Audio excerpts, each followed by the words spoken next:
नमस्कार दोस्तों, मैं पुरुषोत्तम प्रजापत और आप देख रहे हैं K2S न्यूज। आज हम आपको मिलाने जा रहे हैं ऐसी महान शख्सियत जो गंगापुर सिटी के हैं। शिक्षा की नगरी गंगापुर सिटी को कहा जाता है।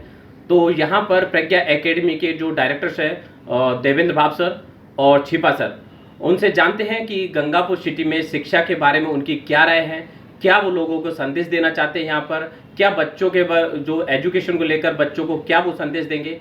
आइए मिलते हैं देवेंद्र भाव सर से। बहुत बहुत स्वागत है हमारे K2S न्यूज चैनल में।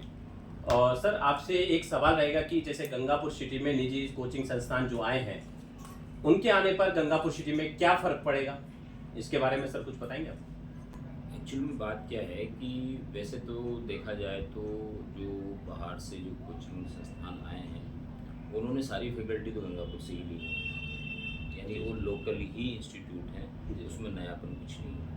दूसरी बात ये है कि एक्चुअल में उनका जो फीस स्ट्रक्चर है, ठीक है, उससे हमको और एक्चुअल में गंगापुर के जो लोकल इंस्टीट्यूट है उसको बहुत फ़ायदा होगा, क्योंकि हम एक्चुअल में वही तैयारी और उनसे बेटर तैयारी, बेटर में क्यों कह रहा हूँ उसका कारण बताऊंगा, उनसे बेटर तैयारी बेटर रिजल्ट हम देते हैं और रिजनेबल फीस में देते हैं। प्रज्ञा एकेडमी ही एक ऐसा इंस्टीट्यूट है जो बहुत रिजनेबल फीस में पढ़ाता है। बालिकाओं को हम 50% फीस में ही पढ़ाते हैं और शुरू से पढ़ाते हैं जब से प्रज्ञा एकेडमी खुली है। मैंने बेटर क्यों कहा, क्योंकि इससे पहले भी गंगापुर के एक स्कूल, नामी स्कूल, बहुत पुराना स्कूल, बड़ा नामी स्कूल था, वो इस तरह की बहुत सारी एक्चुअल में फ्रेंचाइजीज़ को लेके आया है। लेकिन आज की डेट में एक्चुअल में उसके पास क्लास 11 और 12 में कोई बच्चा, बहुत कम बच्चा रह गया है। उसके पीछे लॉजिक ही यही है कि इतने बड़े नाम को आप ले आए, फ्रेंचाइजी सिस्टम अगर आप लेके आते हो, लेकिन आप रिजल्ट कन्वर्ट नहीं कर पाते। एक साल के अंदर सारी दुनिया को पता चल जाता है कि ये केवल नाम है, ठीक है। रिजल्ट के साथ मेहनत करनी पड़ती है, जुड़ना पड़ता है, बच्चे की वो केयर करनी पड़ती है और रगड़ के मेहनत करनी पड़ती है, जब जाके रिजल्ट आता है। क्योंकि ये कंपटीशन है जेई और नीट, जिसमें लाखों विद्यार्थी एक्चुअल में भाग लेते हैं। सर आपसे हमारा नेक्स्ट क्वेश्चन रहेगा कि आईआईटी, जेई और नीट फाउंडेशन ही जो बच्चा है वो क्यों करे, अदरवाइज और काफ़ी कोर्सेज है जहाँ पर बच्चा जा सकता है, आखिर यही क्यों चुने? बिल्कुल सही। हमारे भारतवर्ष के अंदर अब जो भी बच्चा 10th पास करता है, वैसे तो आजकल 6A फाउंडेशन का ट्रेंड है और धीरे धीरे ये ट्रेंड, पहले 11th आफ्टर 12th होता था कि आफ्टर 12th टारगेट बेच में बच्चा जाता था और पढ़ाई करता था, फिर कंपटीशन सेलेक्ट होता था। धीरे धीरे ये क्लास 11 12th के अंदर आया। ऐसा इसलिए हुआ क्योंकि एक्चुअल में 12th के साथ अगर बच्चे का सिलेक्शन होता है तो उसका साल बचता है। और ये आईआईटी, जेई और नीट फाउंडेशन ही क्यों, उसके पीछे लॉजिक है कि एक्चुअल में इनसे आपको टेक्निकल एजुकेशन, यानी कि आपको एक ऐसे कॉलेजों के अंदर एडमिशन मिलता है जहाँ पर एक्चुअल में पूरी भारतवर्ष की क्रीम पहुँचती है। जब भारतवर्ष की क्रीम पहुँचती है, जैसे एग्जाम्पल के तौर पे आप अगर मेडिकल कॉलेज एम्स दिल्ली की बात करें, एसएमएस मेडिकल कॉलेज की बात करें, आईआईटी बॉम्बे की बात करें, तो ये इतने बड़े और इतने टेक्निकल कॉलेज हैं कि यहाँ पर एक्चुअल में बहुत ही लिटरेट जो लेक्चरर्स, प्रोफेसर्स पढ़ाते हैं। गवर्नमेंट फंडेड ये एक्चुअल में इंस्टीट्यूट्स होते हैं और इन इंस्टीट्यूट्स में इतनी फैसिलिटीज़ होती हैं, बच्चों को इस तरह से टेक्निकली ट्रेंड किया जाता है कि उनका ओवरऑल डेवलपमेंट होता है। और वो जब बच्चों को ओवरऑल डेवलपमेंट होता है तो वो बहुत अच्छे पैकेज पे जाते हैं और उनको एक, आप यूँ कह सकते हैं कि एक्चुअल में वो इन कॉलेजों से निकलते हैं तो उनके पास एक ऐसा हुनर होता है जिस हुनर के कारण वो अपनी ज़िंदगी को बड़ी आसान बना लेते हैं। और ज़िंदगी को आसान बनाने का मतलब है कि एक्चुअल में उनके पास एक ऐसा हुनर होता है जिससे वो पैसा बड़ी इजीली कमा लेते हैं, उनको बहुत ज़्यादा स्ट्रगल नहीं करना पड़ता क्योंकि उनके पास हुनर ऐसा है। जैसे अगर हम डॉक्टर की बात करें तो जितने भी डॉक्टर्स होते हैं, अगर वो अच्छे एम्स दिल्ली से कोई डॉक्टर निकला है, एसएमएस मेडिकल कॉलेज से कोई डॉक्टर निकला है, तो हम भी समझते हैं कि उसकी वैल्यू होती है। हम भी हमारे बच्चे का जो बीमार हो जाता है तो उसी के पास दिखाना पसंद करते हैं। हम समझते हैं कि इसको नॉलेज ज़्यादा होगी क्योंकि ये एक अच्छे इंस्टीट्यूट से निकला है। तो इन टेक्निकल कॉलेजों की ये वैल्यू, इसलिए एक्चुअल में भारतवर्ष में इस आईआईटी, जेई और नीट फाउंडेशन जो है उसका ट्रेंड बहुत भयंकर रूप से आ गया है और बच्चों को एक्चुअल में इस तरह के कोर्सेस, यानी कि जेई और नीट फाउंडेशन की तैयारी करानी ही चाहिए। और अदर कोर्सेज की बात करें तो शॉर्ट में मैं एक बात कहूँगा कि जैसे अगर हमारा बच्चा जेई और नीट फाउंडेशन नहीं करता है, सिंपल वो क्लास 11 में साइंस लेता है और स्टेट बोर्ड पढ़ता है या आर्ट्स लेता है या कॉमर्स लेता है, तो सिंपल उसकी एकेडमिक्स की पढ़ाई होती है। जैसे आप भी समझते हैं गंगापुर सिटी में भी एक गवर्नमेंट कॉलेज है, गंगापुर सिटी में भी एक अग्रवाल कॉलेज है, ठीक है। लेकिन इन कॉलेजों से निकले हुए बच्चे आप बताओ मुझे कितने सक्सेस हैं, कितने परसेंट सक्सेस है। इसीलिए टेक्निकल एजुकेशन की पीछे ही सारी दुनिया भाग रही है, इसीलिए इनमें कॉम्पिटिशन बढ़ रहा है। छिपा सर, हम आपसे एक क्वेश्चन करना चाहेंगे कि इतने कम वर्षों में जो प्रज्ञा एकेडमी है वो अपने अच्छे रिजल्ट देता आ रहा है, तो इसके बारे में आपका क्या कहना सर? अच्छे रिजल्ट्स का सबसे पहले जो प्रज्ञा एकेडमी हमने स्टार्ट की थी, तो हमने ये विजन लिया था कि बच्चे को पूरी साल भर एक स्टेबल फैकल्टी टीम मिले, जी, ताकि उस बच्चे के बार बार फैकल्टी चेंज नहीं होगी, तो बच्चा प्रॉपर ढंग से पढ़ेगा और अच्छे परिणाम देगा। और प्रज्ञा एकेडमी यही खासियत है कि प्रज्ञा एकेडमी यहाँ पर स्टेबल फैकल्टी टीम रखती है। दूसरा, यहाँ बच्चों की बहुत अच्छी पेरेंटिंग भी की जाती है। जैसे कभी कोई बच्चा अगर मान लो डिप्रेस हो रहा है, तो उसको लेके हम बैठते हैं, उससे काउंसलिंग भी करते हैं, उसको मोटिवेट भी करते हैं। उस मोटिवेशन का ये फर्क पड़ता है कि वो मोस्टली सेलेक्ट हो ही जाता है। जैसे सर आपने और सिलेक्शन के लिए इतने कम वर्षों में प्रज्ञा एकेडमी के इतने अच्छे रिजल्ट्स हैं, ऐसा कोई कंपटीशन नहीं है जिसमें हमने बहुत अच्छे रिजल्ट्स नहीं दिए। अभी भी हमने जनवरी सेशन के अंदर इसमें गंगापुर में टॉप किया है।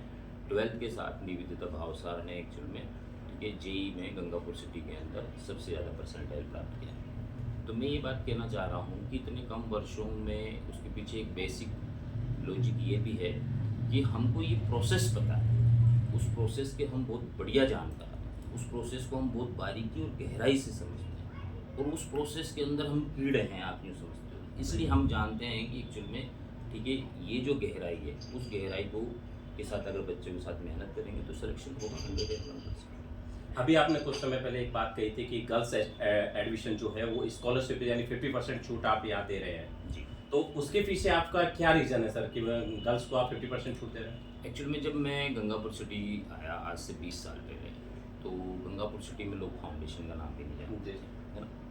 मैं किसी संस्थान के अंदर एज ए फिजिक्स फैकल्टी की फॉर्म में आया था, तो मैंने देखा कि गंगापुर सिटी, देखो आज भी रूरल माना जाएगा अगर महानगरों की बात करें अपन या किसी बड़ी सिटी की बात करें। तो मैंने यहाँ पर देखा कि जैसे एक भाई है और एक बहन है, तो भाई के लिए तो एक्चुअल में, यानी लड़के के लिए तो पिताजी जो है थोड़ा सा न्यू है कि भाई ये तो बेटा है मेरा, इसको तो मैं फाउंडेशन करा देता हूँ, इसके लिए तो मैं पैसा खर्च कर दूँगा। बिटिया के लिए वो पैसा ही खर्च नहीं करना चाहते, वो नहीं सोचता है इसका क्या करना है, तो खाना बनाएगी, इसको तो एक्चुअल में इसकी तो शादी करनी है।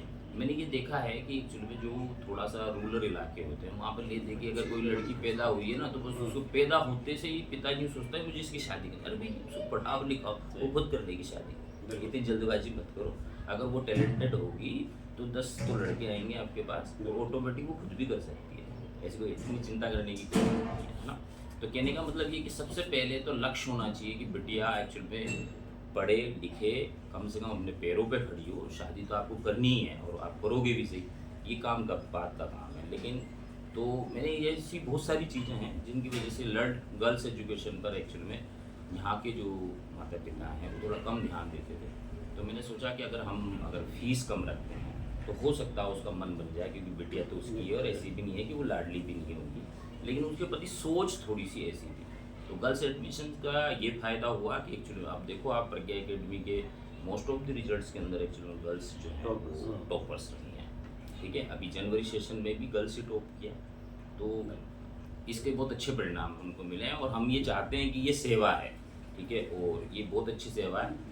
और भी अगर गंगापुर सिटी की अगर मैं बात करूं तो एक्चुअली में बहुत सारे जो कोचिंग संस्थान हैं यहाँ पर, स्कूल्स हैं, जब मेरे इनसे बातचीत भी होती है, कभी कभी हम मिलते भी हैं, तो मुझे लगा कि ये सब एक्चुअल में केवल मनी माइंडेड लोग हैं और इस स्कूल बिजनेस को उन्होंने बिजनेस बनाया है, जबकि ये एक सेवा है। अगर हम बच्चों के साथ जुड़ के मेहनत करें और सेवा करें, ठीक है, तो आपका नाम भी होगा, आपका पहचान भी बनेगी, और पैसा आपको कितना चाहिए, ठीक है। आज मेरे पास एक कार है, अब मैं ज़बरदस्ती सोचूं कि मैं फॉर्च्यूनर लाऊं तो कोई मीनिंग नहीं है। कार का मीनिंग है कि एक स्थान से दूसरे स्थान से ले जाना।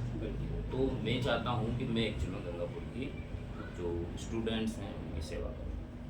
छिपा सर, आपसे एक क्वेश्चन रहेगा कि क्या कारण है कि आपके 10वीं के परिणाम से पहले ही आपने क्लास 11 जो है वो प्रज्ञा एकेडमी में प्रारंभ कर दी है, इसके बारे में कुछ बताएंगे? 11th प्रारंभ करने का ये है सर कि जैसे अभी 10th की एग्ज़ाम ख़त्म हुई है जी। तो बच्चे क्या है घूमते हैं। अगर वो बच्चा अभी से ही साइंस में आ जाता है और पढ़ना चालू करता है तो 1-2 महीने में उसकी रिदम आ जाती है और वो जब बच्चा जब दूसरा जुलाई में आता है तो उससे बहुत परिणाम के बाद आता है उससे बहुत बेहतर फील करता है क्योंकि रिदम में आने में टाइम तो लगता ही है बच्चे को। तो उसके लिए जो ये 2 महीने का कोर्स है एक तरह से ये बहुत अच्छा रहता है ताकि वो आगे साइंस में दौड़ सके। वो जैसे ही परिणाम आने के बाद जो विद्यार्थी आते हैं उनको यही जो 2 महीने में पढ़ाया जाता है वो उनको भी एक बार रिपीट कराया जाता है और ये जो विद्यार्थी हैं इन 2 महीने में ये बहुत अच्छे से धीरे से बारीकी से पढ़ लेते हैं और एक्चुअल में एक्सपर्ट हो जाते हैं इस बेसिक चीज़ों पे। तो वो एक्चुअल में आगे क्लास 11 के अंदर बहुत अच्छा पिकअप करते हैं। तो ये 2 महीने एक्चुअल में बच्चों के लिए काफ़ी ही इम्पोर्टेंट होते हैं। और नेक्स्ट क्वेश्चन रहेगा सर कि विद्यार्थी को जो सही संस्थान का चुनाव करना चाहिए अपने बच्चे को वो किस तरीके से करना चाहिए? सबसे पहले तो ये देखिए कि भाई फैकल्टी किसकी स्टेबल है, कहाँ पे फैकल्टी अब बार बार चेंज हो रही है, क्या केवल एक डेकोरम ही दिखा रखा है कि साहब बहुत बड़ी बिल्डिंग दिखा दी या बहुत बड़ा डेकोरम दिखा दिया और फैकल्टियाँ बार बार चेंज हो रही है ना।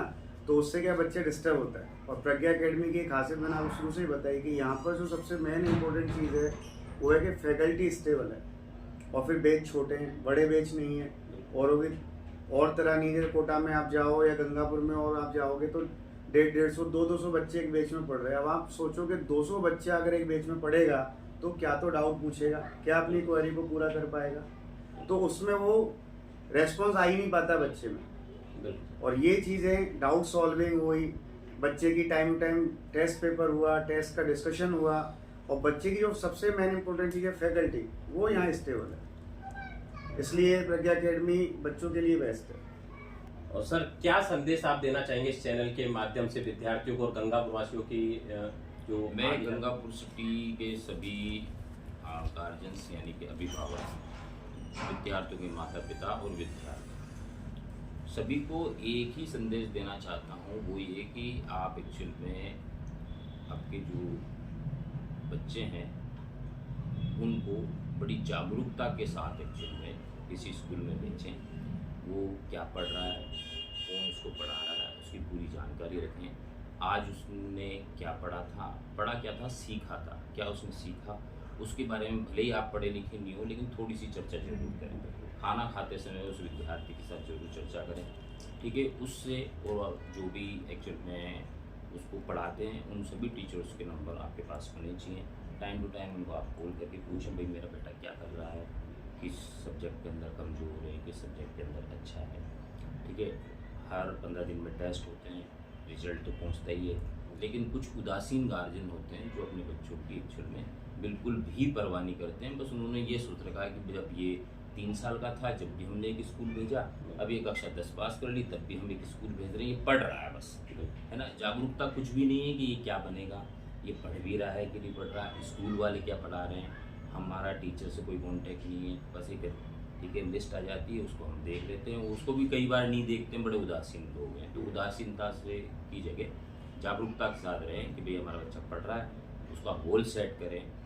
बड़े गोल नहीं हो, बच्चा जिस स्तर का है उस तरह से उस स्तर से उसके गोल सेट करें और उसको गोल सेट को उसको मदद करें उन गोल को अचीव करने में।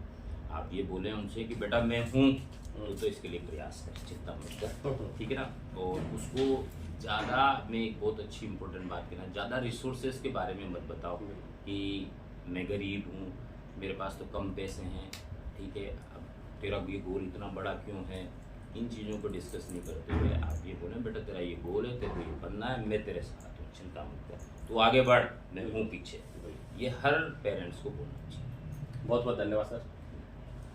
ताज़ा खबरों से अपडेट रहने के लिए हमारे चैनल को सब्सक्राइब करें और बेल आइकॉन को दबाएं।